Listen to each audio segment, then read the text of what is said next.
ठीक है बच्चों, अब मेथड नंबर 4 में आ जाओ। ये मेथड नंबर 4 बेस्ट है, और ये जो मेथड नंबर 3 हमने वेन डायग्राम से किया है ये मेथड बेस्ट है। और ये जो मेथड किया है ना 1 और 2, इसको एक बार सुन लिया, बस देख लिया कि कैसे सॉल्व होता है, मतलब ये भी एक बार लॉजिक देख लिया। अब हमारा जो जिस मेथड से हम जो प्रेफर मेथड करेंगे वो मेथड नंबर 3 वेन डायग्राम से, और ये मेथड नंबर 4, ये इंपॉर्टेंट है मेथड नंबर 4। इसको हमने कैसे सॉल्व किया ये ध्यान से देखो। यहाँ पे हमने क्या बोला, A minus B union C, A minus B union सी।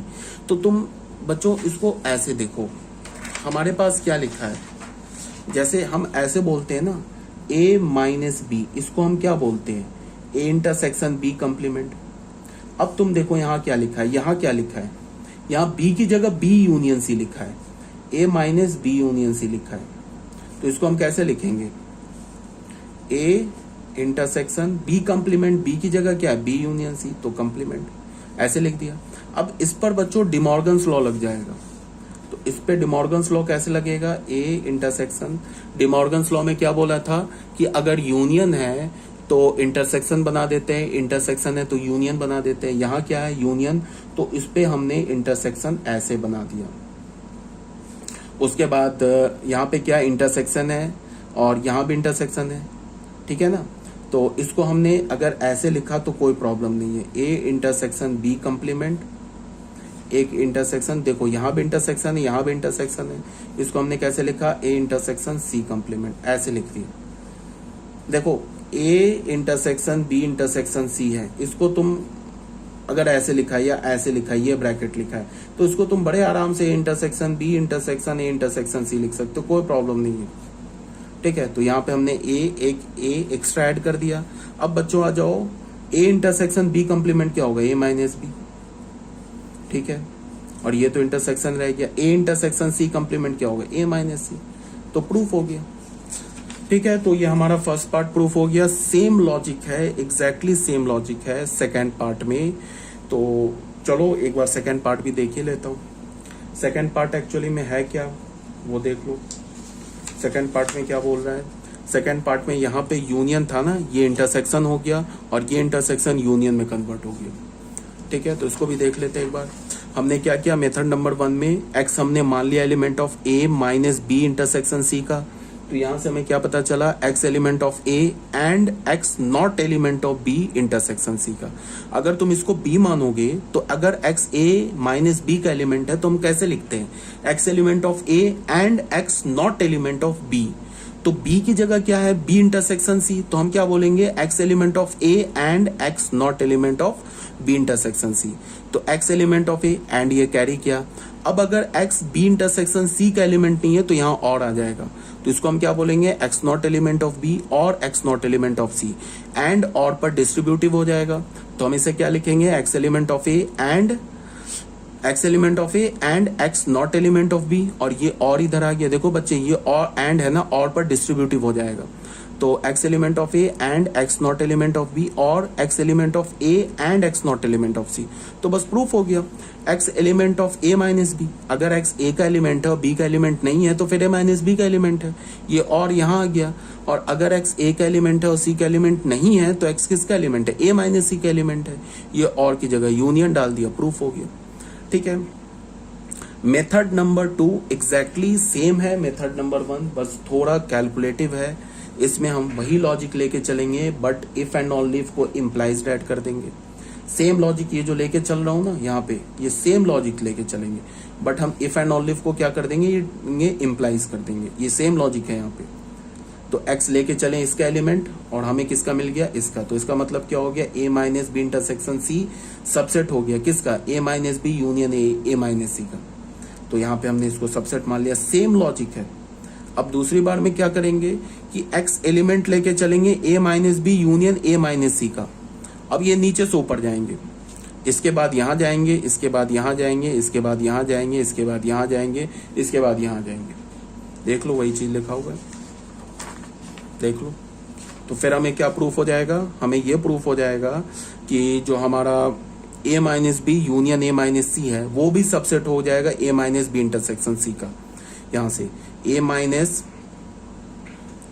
इसमें हमने क्या प्रूफ कर दिया, A minus B intersection C किसका सबसेट हो गया, A minus B union A minus C का।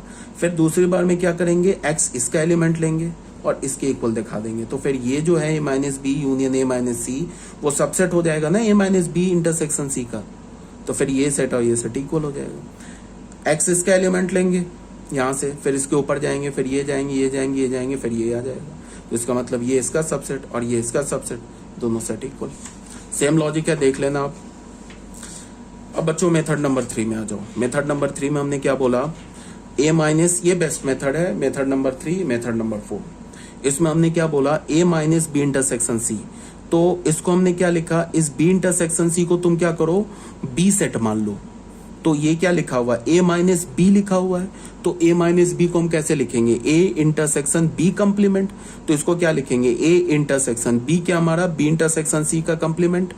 ठीक है, इसमें तो डिमॉर्गन्स लॉ लगा दिया, सॉरी डिमॉर्गन्स लॉ नहीं लगाया, अभी हमने क्या यूज किया, A minus B is equal to A intersection B complement. ठीक है, अब इसमें लगाएंगे डिमॉर्गन्स लॉ, इसमें लगाएंगे डिमॉर्गन्स लॉ, तो इंटरसेक्शन है तो अलग अलग कंप्लीमेंट हो जाएगा, बीच में यूनियन आ जाएगा। फिर यहाँ पे इंटरसेक्शन है, यहाँ पे यूनियन है, तो इंटरसेक्शन यूनियन पे डिस्ट्रीब्यूटिव होता है, तो डिस्ट्रीब्यूट कर दिया। A intersection B complement again A minus B, A intersection C complement is A minus C, proof हो गया। ठीक है, ये था हमारा मेथड नंबर 3। अब बच्चों आ जाओ मेथड नंबर 4 में, यूजिंग वेन डायग्राम।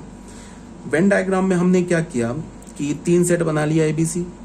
तो सबसे पहले क्या बोल, हमने शेडिंग किया ए का, देखो ए का शेडिंग कर दिया, फिर बी इंटरसेक्शन सी का शेडिंग किया। तो बी इंटरसेक्शन सी का शेडिंग कैसे करेंगे, सिर्फ हमें वो रीजन देखना है जो बी में भी और सी में भी है, तो यही तो रीजन है बी और सी में, तो इसकी भी शेडिंग कर दी हमने। ठीक है, तो अब हमें क्या करना है, जैसे देखो ये ए सेट का शेडिंग कर दिया, ये हमने बी इंटरसेक्शन सी का शेडिंग कर दिया। अब हमें क्या करना है, ए माइनस बी इंटरसेक्शन सी हटाना है। इसका क्या मतलब है, ए सेट में से उस रीजन को हटा देना है, बी ए सेट में से बी इंटरसेक्शन सी के रीजन को हटा देना है। तो देखो ये जो रीजन है ना बच्चों, ये वाला रीजन देखो, ये जो रीजन देख रहे हो तुम, ये जो रीजन है वो देखो बी इंटरसेक्शन सी का है जो ए में प्रेजेंट है। ये रीजन देख रहे हो ना, ये रीजन बी इंटरसेक्शन सी का जो ए में प्रेजेंट है, तो उसको हमने हटा दिया। तो ये जो हमें क्या मिल गया, A minus B intersection C का रीजन मिल गया। A minus B intersection C का क्या मतलब है कि ए सेट के अंदर जाके देखो कि बी इंटरसेक्शन सी का कौन सा रीजन आ रहा है। तो बी इंटरसेक्शन का सी का जो रीजन आ रहा है ना ए सेट के अंदर, उसको हटा देंगे, तो हमें क्या मिल जाएगा, ए माइनस बी इंटरसेक्शन सी। इसको हमने फर्स्ट इक्वेशन बोल दिया। ठीक है, अब आ जाओ, हमने ए माइनस बी सेट ले लिया, ए में से बी को हटा दिया, बी ए माइनस सी ले लिया, ए में से सी को हटा दिया, बीच में यूनियन है, इसका मतलब ये भी शेडिंग लेना है, ये भी शेडिंग लेना है, तो दोनों शेडिंग ले लिया। तो देख लो, तो अगर हमने दोनों शेडिंग ले लिया तो हमें क्या मिल गया, तो इसमें शेडिंग हमें ये भी बच्चों मिल जाएगा ना, दोनों शेडिंग लिया तो ये भी शेडिंग है। ठीक है, इसको अपने ना पीडीएफ में करेक्ट कर लेना। ठीक है, तो दोनों शेडिंग मिल गया, तो फ्रॉम 1 एंड 2 से क्या हो गया, दोनों सेट इक्वल हो गए। ठीक है, ये कर लेना अपने पीडीएफ में करेक्ट।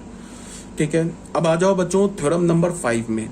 थ्योरम नंबर 5 क्या बोल रहा है कि a minus B is equal to A if and only if A intersection B is equal to 5। A minus B A set के इक्वल है, होगा, ए में से जब तुम बी सब्ट्रैक्ट करोगे तो वो ए सेट के इक्वल होगा।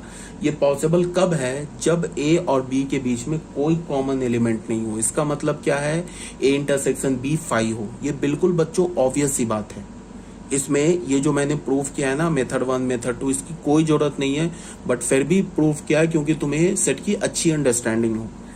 तुम ऐसे सोचो, अगर ए और बी के बीच में कोई कॉमन रीजन नहीं है, ठीक है, कॉमन रीजन नहीं है, इसका मतलब कोई कॉमन एलिमेंट नहीं है। तो कॉमन एलिमेंट नहीं है तो ए इंटरसेक्शन बी क्या हो जाएगा, नल सेट। अगर कॉमन एलिमेंट नहीं है तो तुम इसको ऐसे देखो, वेन डायग्राम में क्या दिखेगा, अलग अलग दिखेगा, डिसजॉइंट सेट होगा ना, ये यूनिवर्सल सेट है, ये ए सेट है, ये बी सेट है। अब अगर मैं तुम्हें बोलूं कि ए माइनस बी का शेडिंग करो, तो ए में से जो बी का एलिमेंट है उसको हटा दो, बाकी की शेडिंग कर दो। तो ए में तो बी का कोई एलिमेंट ही नहीं है, तो ए माइनस बी तो ये पूरा सेट ए ही आ जाएगा ना। अगर मान लो ज्वाइंट सेट होता, ये किस केस में, A intersection B is equal to 5 के केस में है, ये A intersection B is not equal to 5। अगर ए और बी का कोई के बीच में का इंटरसेक्शन 5 नहीं है, इसका मतलब कि कोई कॉमन एलिमेंट है। कॉमन एलिमेंट है तो ये ओवरलैप करेगा तो उसको हम ऐसे रिप्रेजेंट करेंगे। अब अगर मैंने बोला ए माइनस बी का शेडिंग करो, तो हम क्या करेंगे, ए में से बी के रीजन को छोड़ देंगे, बाकी सबकी शेडिंग कर देंगे। तो ये क्या हो गया हमारा, ये ए माइनस बी का शेडिंग हो गया। बी को छोड़ दिया ना, जो बी का रीजन है उसको छोड़ दिया, बाकी सबका शेडिंग कर दिया, तो ये हो गया हमारा ए माइनस बी का शेडिंग। यहाँ पे मैं क्या बोल रहा हूँ, ए के अंदर बी का कोई रीजन ही नहीं है। अब मैं बोल रहा हूँ ए माइनस बी का शेडिंग करो, तो ये तो कंप्लीटली सेट ए का शेडिंग हो जाएगा। तो यहाँ में क्या मिलेगा, A minus B set is equal to A. और यहाँ अगर मैं बोलूँ A minus B is not equal to A, यहाँ ए के इक्वल नहीं है। देख लो ए माइनस बी जो है ये तो पूरा ए के इक्वल नहीं आया ना।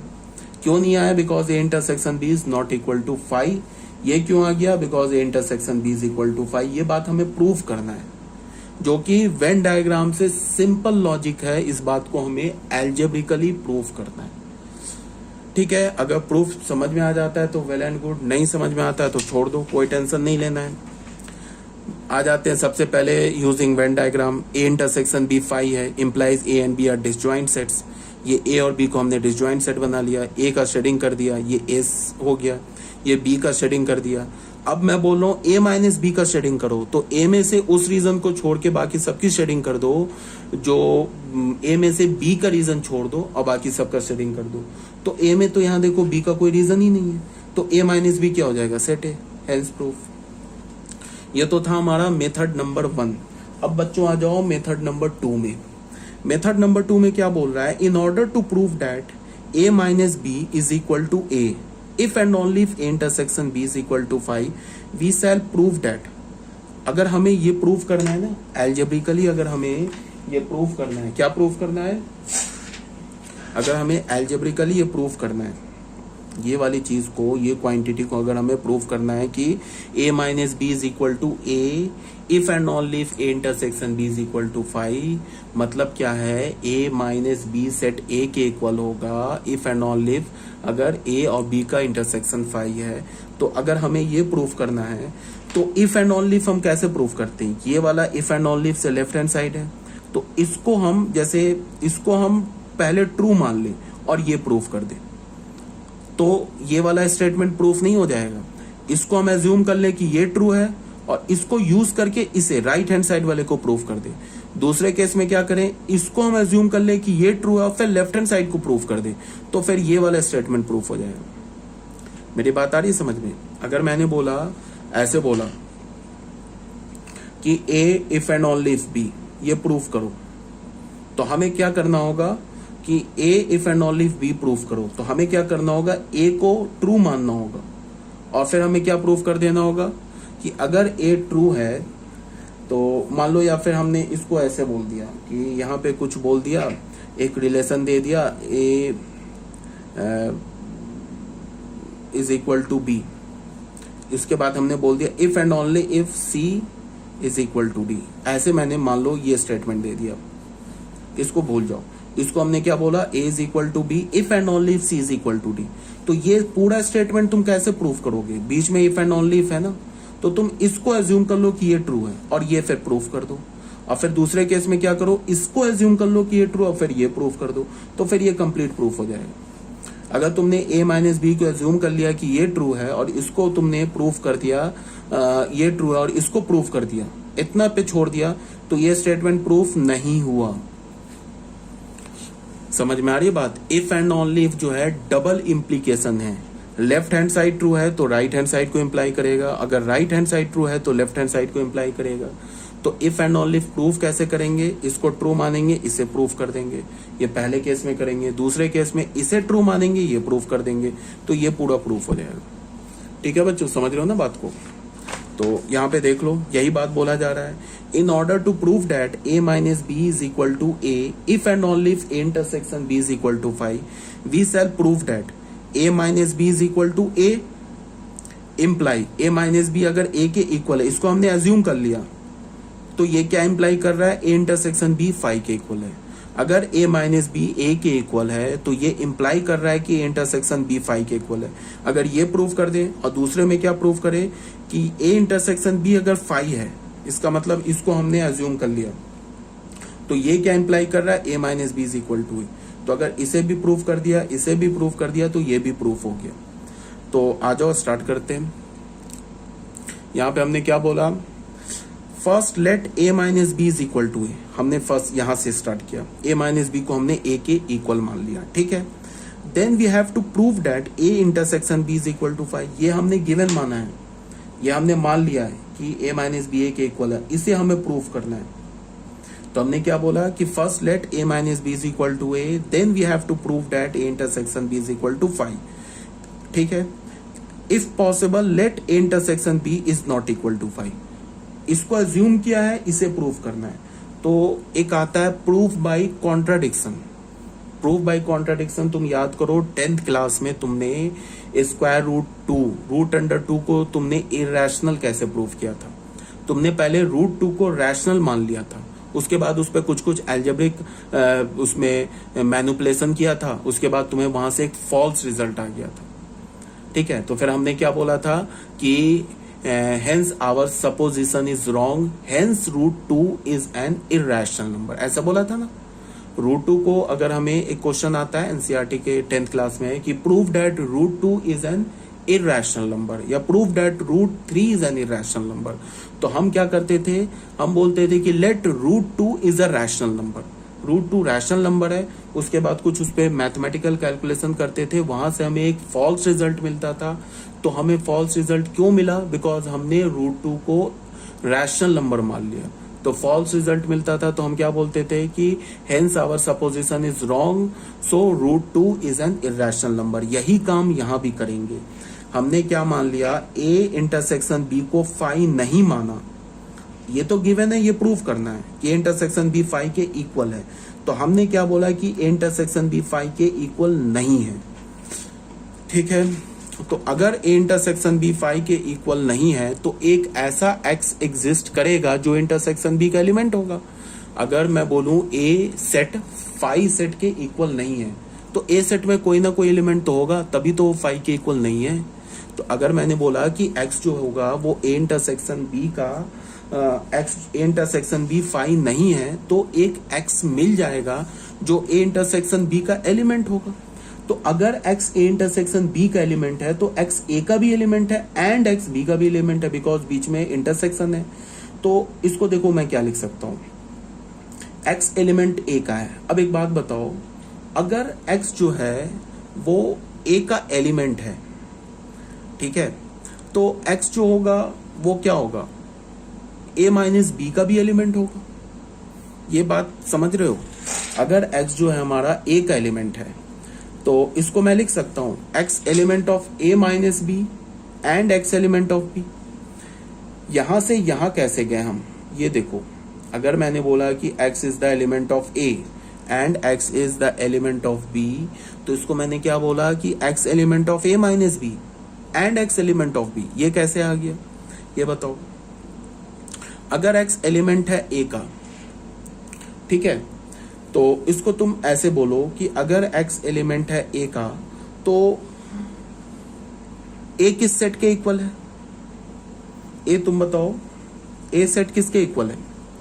यहां पे हमने अज्यूम क्या किया बच्चों, ये देखो, ये हमने अज्यूम किया है ना, a minus B set a minus B set को a के इक्वल अज्यूम किया ना यहाँ पे।